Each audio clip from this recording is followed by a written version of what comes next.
안녕하세요. 오늘도 사연 살롱을 찾아주셔서 감사합니다. 저는 50대 후반의 여성이에요. 얼마 전 제 딸이 그렇게 원하던 유학이 결정됐어요. 모두 어렵고 힘들 때인데 대학 가서 자기 힘으로 용돈 벌고 돈 모으면서 열심히 공부하더니 결국 자기 꿈을 이루었네요. 딸이 꿈을 이루니 저도 제 할 일을 다 한 기분이에요. 저는 공부를 많이 하고 싶었지만 형편상 어쩔 수 없었어요. 부모님은 매일 농사일로 바쁘셔서 저를 돌볼 형편이 안 됐죠. 제가 공부를 하고 싶어 하는 건 알고 계셨어요. 상희야, 네가 얼마나 대학에 가고 싶어 하는지는 잘 아는데 우리가 그것까지 해줄 형편은 안 되는 거 알잖아. 네가 꼭 가겠다면 엄마가 등록금까지는 해줄 수 있는데 그 이상은 힘들 것 같아. 그러니까 잘 생각해봐. 알았어, 엄마. 나도 우리 집 사정 어떤지 잘 아는데 등록금 해준다는 것만도 감지덕지지. 내가 하는 데까지 해볼게. 저는 고3 한 해 동안 그 어느 때보다 더 열심히 공부를 했고 그 결과 서울 중위권 대학에 1년 장학금을 받고 들어가게 됐어요. 엄마는 없는 돈에 비싼 정장을 맞춰주셨고 아버지도 동네 잔치를 열었어요. 우리 상희가 가회도 안 하고 오로지 지 실력으로 서울에 있는 대학에 장학금까지 받고 갔다니까? 우리 동네에서 언제 이렇게 똑똑한 애 나온 적 있어? 라며 엄마는 아줌마들한테 자랑하기 바쁘셨어요. 저는 그렇게 좋아하는 부모님의 응원을 받으며 서울에 왔죠. 하지만 서울 생활이 만만한 건 아니었어요. 저는 새벽 시장에서 알바를 하고 학교 강의를 가고 끝나고 나면 또 보습학원 알바를 가야 했어요. 그러니 편하게 부모님한테 용돈 받으면서 수업 빼먹는 같은 과 애들을 보면 나만 힘들게 사는 것 같아서 힘이 빠질 때가 있었어요. 그럴 때마다 과에서 저와 같은 처지인 애들끼리 서로 위로하고 더 힘내자면서 하루하루 지나갔어요. 4학년 때에는 유학을 준비하는 애들과 대학원 가는 애들, 그리고 취직 준비를 하는 애들로 나뉘어 각자 바쁘게 지냈어요. 3학년 말에 벌써 자기가 뭘 할지 정한 애들 중에는 회사 규정에 따라서 벌써 출근을 하기도 했고요. 저희 때는 유학 가는 애들이 요즘처럼 흔치 않아서 그게 참 부러웠어요. 저보다 공부도 안 한 애들이 편하게 유학 준비를 하는 게 제일 속상했고 그래서 4학년 내내 많이 우울하게 보냈던 것 같아요. 저는 직장을 구하지 못하면 졸업하자마자 집에 내려가야 할 처지였기 때문에 여기저기 이력서를 내며 열심히 취업 활동을 했어요. 그래야 나중에라도 다시 공부할 기회가 올 것 같았거든요. 그리고 꽤 괜찮은 회사에 최종 면접까지 보고 합격하게 됐죠. 엄마는 졸업식 때 올라오셔서 저와 같이 회사 근처에 방을 구하러 다니셨어요. 졸업식에서 엄마는 과 친구들이 화려하게 치장을 하고서 가족들에게 둘러싸여서 사진 찍는 걸 보시더니 제 손을 잡고서 우리 딸이 자기 힘으로 공부해서 서울에 번듯한 직장도 갖고 네가 진짜 난 사람이다. 부모가 돼서 아무것도 못해주고 미안하다. 너도 저렇게 예쁘게 꾸미고 하고 싶은 거 다 했어야 됐는데. 됐어. 그런 말 하지 마. 난 엄마가 졸업식에 와준 것만도 고마워. 사실 아무도 안 올 줄 알았거든. 아빠도 아프시고 바쁘잖아. 그리고 난 원래 저렇게 꾸미는 거 안 좋아해. 어울리지도 않고. 저는 그것보다는 유학이 가고 싶다는 말이 목구멍까지 올라왔지만 몇 년 새에 더 늙은 엄마를 보며 그 말을 꾹 참았어요. 그때 제 사정은 직장에 들어가서 돈을 벌 수 있는 게 다행이기도 했고요. 저는 회사에 적응하기 위해 열심히 노력했어요. 회사에는 저보다 좋은 대학을 나온 사람들이 훨씬 많았어요.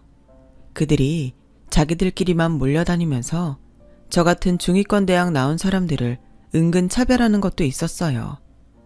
저와 같은 처지에 있는 사원들을 만나면 그런 것 때문에 신세한탄을 하는 일이 많았지만 저는 그럴 여유가 없었어요. 어떻게든 일을 잘해서 인정받는 게 제 목표였어요. 그러다 보니 자연히 동기 중에서 제가 눈에 띄었고 제법 중요한 일을 하는 팀에 들어가게 됐어요. 하지만 그 팀에서는 저를 인정하지 않고 맨날 커피 심부름에 복사 심부름만 가득 시키더군요. 그래도 불평하지 않고 묵묵하게 맡은 일을 했더니 좀 지나서는 저한테도 일다운 일을 주더라고요. 그런 제게 다가온 사람이 있었어요. 저와 다른 팀이었는데 제가 눈에 띄었다고 하더라고요. 김상희 씨는 항상 열심히 해요. 뭐든지 잘하고요. 비결이 뭐예요? 저도 좀 가르쳐 주세요. 라며 저에게 다가왔고 저는 그 사람에게 호감을 느꼈어요. 주말에 몇 번 만나고 난 후에 그 사람은 저 상희 씨랑 정식으로 사귀고 싶은데 어때요? 상희 씨도 저 싫지 않죠? 저도 그런 느낌은 알거든요. 우리 천천히 서로 알아가 봐요. 서두르지는 말고요. 편하게 시작했으면 좋겠어요. 저는 일이 먼저였기 때문에 연애에만 빠지는 건 원하지 않았어요. 그래서 서두르지 않고 천천히 알아가 보자는 게 마음에 들었죠. 저와 그 사람은 가벼운 마음으로 만나기 시작했고 점점 서로를 좋아하게 됐어요. 그러는 중에 저는 회사 일에 익숙해졌고 어느 정도 성과도 냈을 때였어요.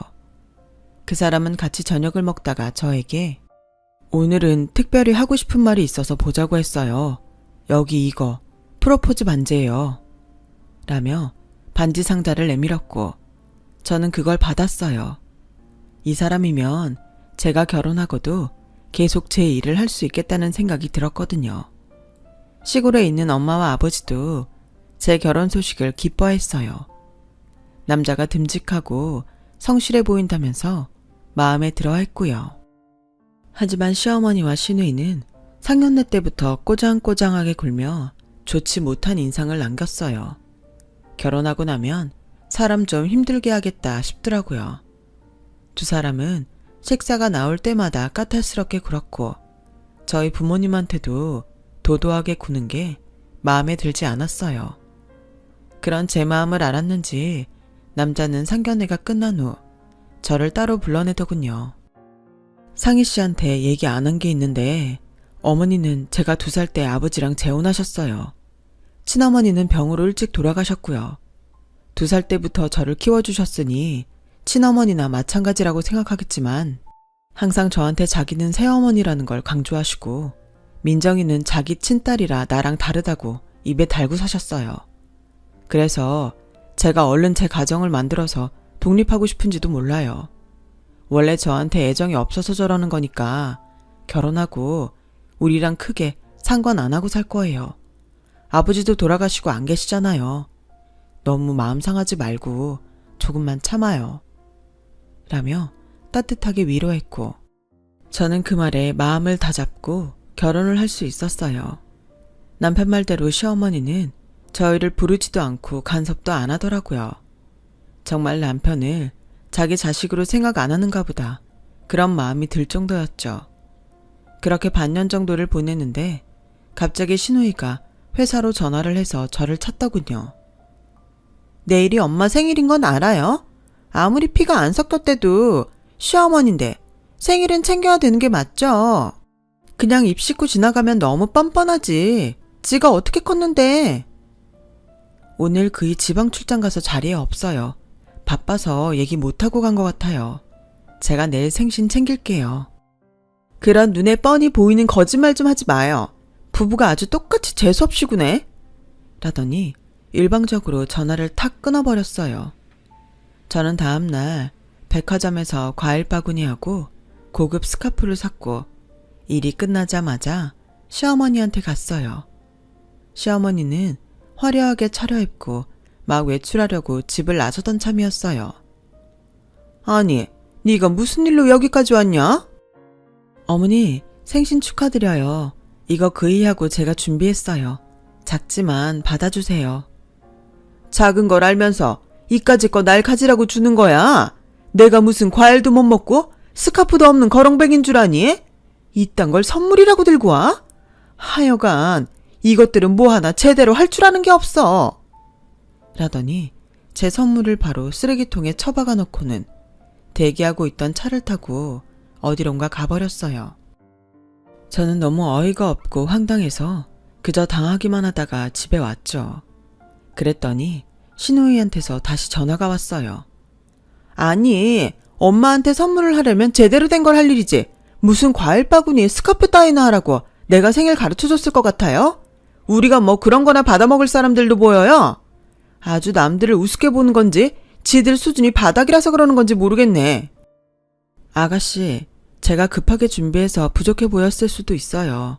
근데 정말 뭐가 그렇게 잘못됐는지 모르겠어요. 이거 시골에서 살다가 겨우 회사 붙어서 다닌다더니 그 말이 맞나 보네. 오빠는 어디서 골라도 꼭 지 같은 거 골라서 결혼했을까? 이봐요.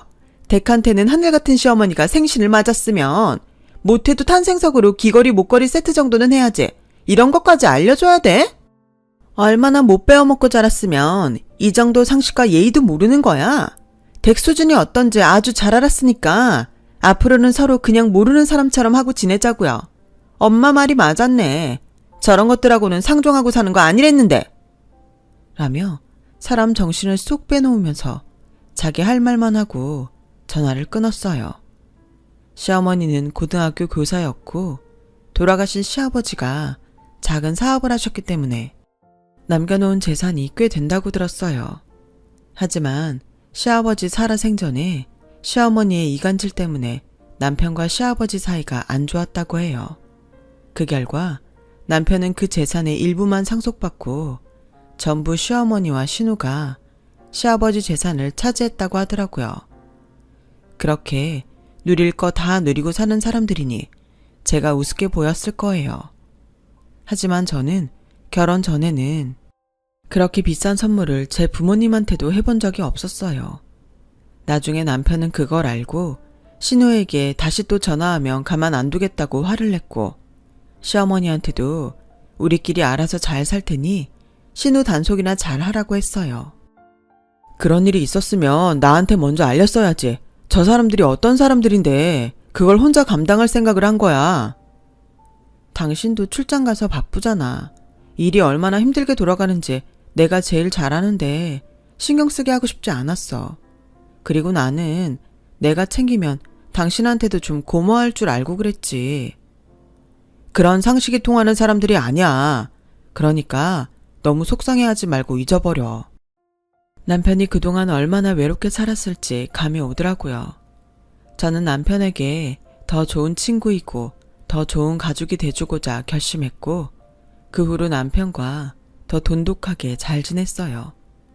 그렇게 몇 년을 지내면서 저희 사이에 딸도 생겼고 남편도 승진을 하게 됐어요.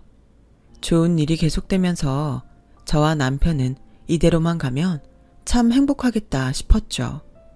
그러다가 남편이 장기 출장을 갈 일이 생겼어요. 미국의 지사를 새로 세우는데 남편이 선발대로 가서 시장 조사를 하게 된 거였어요. 석 달 동안이나 출장을 가다니 결혼하고 이렇게 오래 떨어져 보는 건 처음인 것 같은데 당신이랑 하영이 보고 싶어서 어떡하지? 전화 자주 하고 이메일도 보내고 사진도 보내면 되지. 요즘같이 좋은 세상에 영 못 보기만 하는 것도 아닌데 뭘 그래. 석 달 금방 지나가. 당신은 그저 건강하게 있다가 올 생각만 해. 올 때 하영이 선물도 사오고. 알았지? 라고 남편을 다독이며 출장을 보냈고 그렇게 한 달 정도 지났을 때였어요. 어느 날 회사 부하 직원이 하얗게 질려서 제 자리로 다가왔어요. 과장님, 한민철 부장님이 지사부지 보러 가셨다가 교통사고가 나서 병원으로 실려갔다는데 상태가 좋지 않다고 연락이 왔어요. 라는 말을 듣고 얼마 되지 않아 남편이 세상을 떠났다는 전화가 저한테 왔어요. 정말 하늘이 무너지는 것만 같았어요. 눈앞이 캄캄했고 뭘 어떻게 해야 할지 아무 생각도 나지 않았죠. 제가 그렇게 기운을 못 차리고 울기만 하는 사이에 회사에서 장례식장을 마련해주고 회사장을 치러줬어요. 시어머니와 신우는 장례식 마지막 날 아주 잠깐 들러서 저랑 눈도 안 마주치고 부조금만 놓고 가버렸어요. 그 사람들이 남편 가족이라는 걸 회사 사람들도 아무도 모를 정도였으니까요. 남편이 가고 한 달이 조금 지났을 때였어요. 저는 여전히 딸을 제대로 돌보지 못할 정도로 힘들어하고 있었죠. 그런데 갑자기 시어머니와 신우가 부동산 업자와 들이닥쳤어요. 여기도 재개발 들어가는 데니까 같이 묶어서 아파트 짓는 데에 들어가면 회사도 좋고 우리도 좋은 거 아니겠어요? 어머니, 지금 뭐 하세요? 이 사람들은 누구예요? 보면 몰라요. 이 집 보러 오신 분들이잖아요. 이쪽 다 묶어서 아파트 올라간대요. 제가 언제 아가씨한테 물어봤어요? 그걸 왜 제가 있는데 어머니가 나서서 이러시는데요. 저는 집 안 팔아요. 나도 당신 김상희 씨랑 얘기하기 싫어요. 근데 엄마는 나보다 더 싫다니까. 내가 얘기하는 거예요. 이 집 원래 오빠 결혼할 때 엄마가 준 거니까 따지고 보면 엄마 거고요. 이제 그 사람 없으니까 엄마가 알아서 하는 거예요. 당신하고는 아무 상관없는 일이니까 얼른 짐 싸서 나갈 생각이나 하세요. 미니야, 길게 얘기할 거 없다. 상대해주면 너만 피곤해. 그만 가자. 라며 저를 남보다도 못한 사람 취급하는데 너무 화가 치밀었어요. 제가 그 길로 나가서 등기를 떼서 알아보니 시아버지가 남편한테 줬던 땅인데 시어머니가 남편 결혼할 때 집을 자기가 지을 테니 세를 내고 살라고 했던 거더라고요. 남편은 아버지가 자기한테 준 땅이라고 얘기했겠지만 안 통했을 거예요. 그래서 집은 시어머니 명의로 되어 있는 게 맞았고 제가 할 수 있는 게 없었어요. 그렇더라도 어떻게 자기가 2살 때부터 키웠던 아들의 아내랑 그 딸을 이렇게 피도 눈물도 없이 쫓아내는지 정말 이해가 안 되더라고요. 남편이 항상 상식으로 안 되는 사람들이라고 말했던 이유를 뼈저리게 깨달았죠. 하지만 그 일이 다시 제가 이를 악물게 만드는 계기가 됐어요. 저는 정신을 차리고 작은 아파트 전세를 얻어서 딸아이와 둘이 살기 시작했어요. 딸을 유치원과 학원에 보내 그곳에서 거의 하루 종일 있게 하면서 저는 회사 일에 더욱 매달렸어요.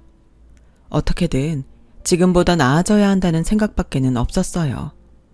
한때는 하던 일이 잘 안 돼서 수도권에 있는 본사 연수원에서 1년 정도 유배 같은 생활을 한 적도 있었어요. 너무 힘들 때에는 다 때려치우고 내 사업을 해볼까 진지하게 고민한 적도 있었어요. 하지만 제 퇴직금은 사업을 벌릴 만한 돈이 되지 않았고 혹시 잘못돼서 아이를 키울 형편도 안 되면 어떡하나 싶더라고요. 아이한테 돈이 많이 들어가기 시작할 때 그때라서 겁이 덜컥 났어요. 저는 결국 버틸 수 있을 때까지 버티기로 했어요. 그러다가 다시 본사로 돌아왔을 때 이사님 한 분이 저를 눈여겨보셨다며 남편이 지사 부지를 보러 갔던 곳에 몇 년 나갈 생각이 없냐고 하시더군요. 김 차장 일 잘하는 거야. 아는 사람은 다 알지.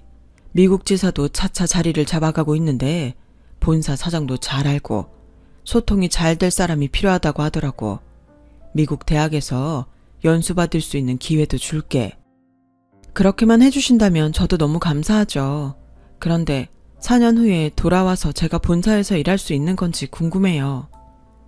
본사가 아니어도 지사장으로 많이 가는데 본사를 꼭 원하면 그렇게 할 수 있을 거야. 실적이 좋아야 되는 건 알고 있지? 라는 말에 저는 그러겠다고 했어요. 제가 미국 대학에서 공부를 할 수 있는 것도 좋았지만 딸이 좋은 교육을 받을 수 있는 절호의 기회였거든요. 고생 끝에 복이 온다더니 이런 건가 하는 생각이 들 정도였어요. 그렇게 저와 딸은 비행기에 몸을 싣고 생전 처음 미국을 가게 됐어요. 저는 남의 나라이다 보니 문화가 달라서 어려운 게 많았는데 딸은 어려서 그런지 처음에만 좀 힘들어하더니 금세 적응해서 친구들도 많이 사귀고 잘 지내더라고요. 무엇보다 아이가 밝아지고 자신감이 생긴 게 좋았어요. 한국에서는 아빠도 없는데 엄마하고도 같이 지낼 시간이 많이 없으니 자기도 모르게 위축이 됐던 것 같아요. 저도 회사 실적이 신경 쓰이긴 했지만 제게 주어진 시간을 최대한 잘 활용하려고 노력했어요. 그 결과 미국 대학원 1년 과정도 무사히 수료했고 지사 실적도 괜찮았어요. 꽤 괜찮은 기업들과 저희 회사 기술 제공 계약을 맺었거든요. 저는 그렇게 4년간 무사히 제 일도 잘 마치고 공부도 하고 정말 꿈만 같은 시간을 보내고 한국에 돌아왔어요. 회사에서는 마침 신임 상무를 뽑고 있었고 이사님이 저를 추천해서 후보에 올라가게 됐어요. 그때는 떨어졌지만 2년 후 다시 상무를 뽑을 때에는 제가 그 자리에 있을 수 있었죠. 아이는 어느새 중학생이 되어 있었어요. 저는 시골에 혼자 계신 엄마를 모셔와서 같이 살기로 했어요. 나이 드시고 혼자 있으면서 여기저기 아픈 데가 많으셨거든요. 엄마는 저와 딸 옆에 3년을 계시다가 눈을 감으셨어요. 그러면서 딸은 고3이 돼서 대학 입시 준비를 했어요. 처음에는 미국에 있는 대학에 바로 가고 싶다고 하더니 한국에서 대학 생활을 하고 미국에 유학을 가겠다고 하더군요. 저는 마음대로 해보고 싶은 대로 다 하라고 했죠. 제가 예전에 그러지 못해서 딸은 실컷 원하는 대로 하길 바랐어요. 그리고 딸아이 입시가 끝나고 나서 저는 예전에 남편과 살던 집을 사기로 했어요. 몇 년 전 우연히 알게 됐는데 저희가 살던 집은 재개발이 되지 않았더라고요. 어떻게 된 일인지 계속 미뤄져서 여전히 예전 모습 그대로 있었어요. 저는 그때 그 집을 사야겠다고 마음먹고 계획을 세웠죠. 제가 집을 계약하러 갔다가 시어머니와 만나게 됐어요. 저희를 내쫓았을 때 집을 팔지 못하고 계속 갖고 있었던 모양이더라고요. 시어머니는 놀라서 저를 위아래로 몇 번이나 훑어보더라고요. 10년이면 강산도 변한다고는 했지만 네가 이렇게 변할 줄은 몰랐다. 먹고 살만한 모양인가 본데 여기까지는 어쩐 일이냐? 아직도 이 집에 미련이 있는 건 아니지? 그런 건 꿈도 꾸지 마라. 제가 이제 와서 이걸 달라고 했겠어요? 전 오늘 할머니 만날 생각도 안 했는데요. 너는 여전히 예의도 모르고 수준도 쌍스럽구나. 여사님이나 선생님이라고 할 줄은 몰라도 할머니라고 할 줄은 몰랐다. 할머니를 할머니라고 하지 뭐라고 해요? 할머니가 지금 선생님도 아니고 무슨 직책이 있는 것도 아니잖아요. 그래, 너 같은 게 참 지자식 잘도 키웠겠다. 우리 미니 아들은 작년에 대학 들어가고 올해 유럽도 갔다 왔어. 성적도 얼마나 좋은지 아니? 1학기 장학금도 받는다고 하더라. 해외 연수도 자주 가서 영어도 잘해. 자식을 키우려면 이 정도는 돼야지. 니네 딸은 시골에서 흙파다 온 엄마 밑에서 뭘 보고 자랐을지 걱정이다. 제가 할머니 손자 자랑 들을 이유도 없고 할머니가 제 딸 걱정할 필요도 없겠지만 한마디 하면요. 제 딸도 대학 붙었어요. 과 수석으로요. 그리고 왜 집 계약하는데 부동산 중개인도 없이 이렇게 하는지 이상하네요. 아무리 인터넷에 직거래로 내놨다고 해도 그렇죠. 뭘 보고 계약하죠? 아니, 네가 이 집을 산다고 연락한 그 사람이라고? 그게 정말이야? 라며 놀라는 시어머니한테 일단 계약을 보류하자고 하고 돌아왔어요. 그런데 알고 보니 시어머니는 신우를 내세워 그 집을 다른 사람에게 팔았더라고요. 그래놓고 또 저하고 계약을 해서 돈만 받고는 해외로 도망갈 생각이었던 거예요. 시어머니는 부동산 투자를 한답시고 사치를 부리면서 여기저기 손댔다가 전부 망하고 재개발이 미뤄져서 남겨뒀던 남편 집만 남은 거였어요. 신우는 이혼하고 시어머니한테 의지해서 살다가 돈이 떨어지니 둘이 사기를 친 거죠. 시어머니와 신우는 곧 체포가 됐고 경찰서에 진술하러 간 저를 보더니 두 손을 모으고는 눈물을 뚝뚝 흘렸어요. 얘야, 정말 미안하다.